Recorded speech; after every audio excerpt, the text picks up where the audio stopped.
This video is on chapter 4 on the imperfect competition and regulation. It will probably take a few videos to go through chapter 4.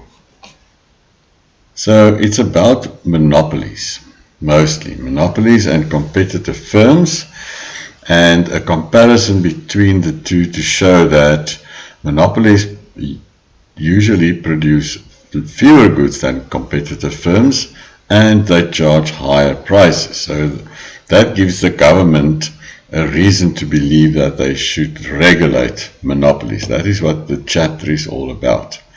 So we have done this in microeconomics, but I think many of you have not taken microeconomics from me, and I'm not sure exactly what the contents of all your microeconomics courses were. So I'm just going to go through monopolies and competitive firms again.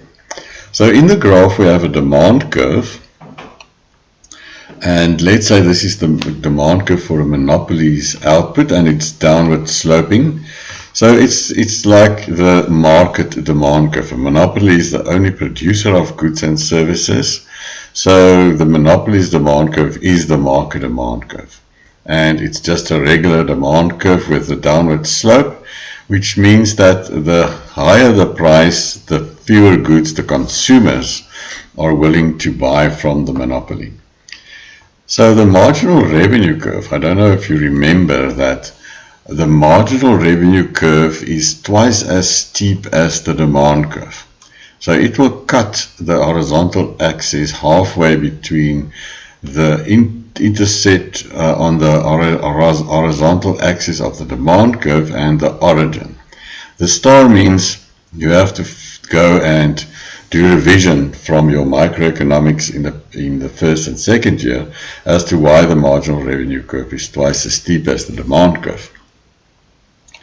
So any firm, whether it's a monopoly or a competitive firm, maximizes profits when the marginal revenue is equal to marginal cost. Another star is, why is that so?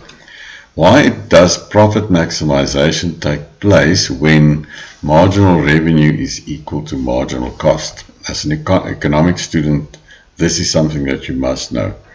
So the demand curve for the monopoly output is also the market demand curve, as I've just said.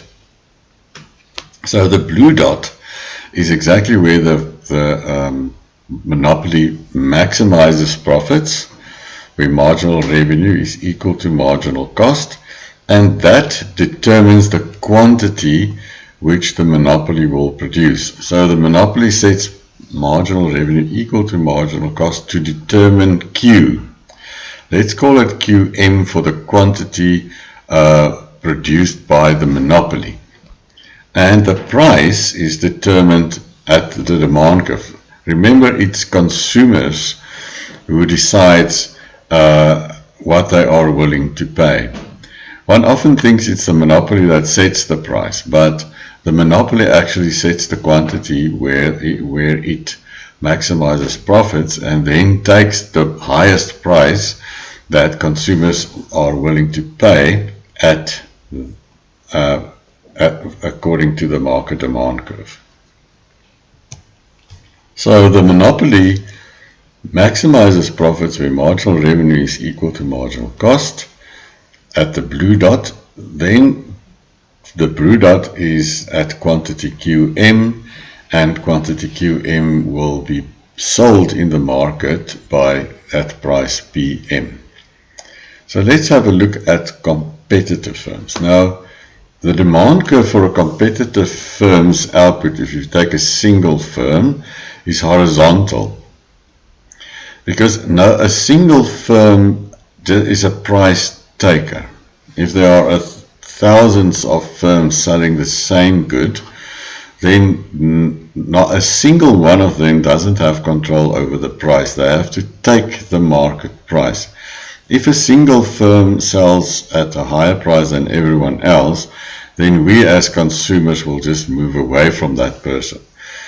So that's why a single competitive firm's demand curve is horizontal. Now the demand curve is also the average revenue curve and the marginal revenue curve. I should have put a star there so that you can just revise that fact as well. So marginal cost is equal to marginal revenue. So a competitive firm also maximizes profits at that point. And the marginal cost of the competitive firm, as you know, is also the marginal cost curve of the firm. Another star for you to revise. It's not true for a monopoly. So the monopoly's marginal cost curve is not the supply curve of the monopoly. So that, I think we did that as well. But it is for the competitive firm. So the competitive firm will maximize profits at the blue dot in this graph. It's not the same blue dot as before, at quantity QC, and the price is given in the market, namely PC. So let's compare the monopoly with the competitive firm. So if we start again with our monopoly situation, we have the demand curve, but let's now say that it's the market demand curve. So we're going to look at many competitive firms. If there are thousands of competitive firms, and that is the market demand for their goods, then we can also see what will happen to competitive firms in this graph. So the market demand curve for a competitive firm is also downward sloping, because if there are many firms, the market demand curve doesn't really have anything to do with the firms. It is the demand by consumers. It's what the consumers are willing to pay for different quantities of the good. So all firms just have to take the demand curve as given. They don't influence the demand curve. So the competitive firms will maximize profits where the supply curve equals demand, where supply is equal to demand. That's economics 101, isn't it? And that will be at the red dot. So the marginal cost curve, or the sum of all the marginal cost curves by the firms, will be the supply curve of the competitive firms, and the demand curve is the downward sloping curve D. So where supply is equal to demand at the red dot, that is where competitive firms will operate, will maximize profits at price PC and quantity QC.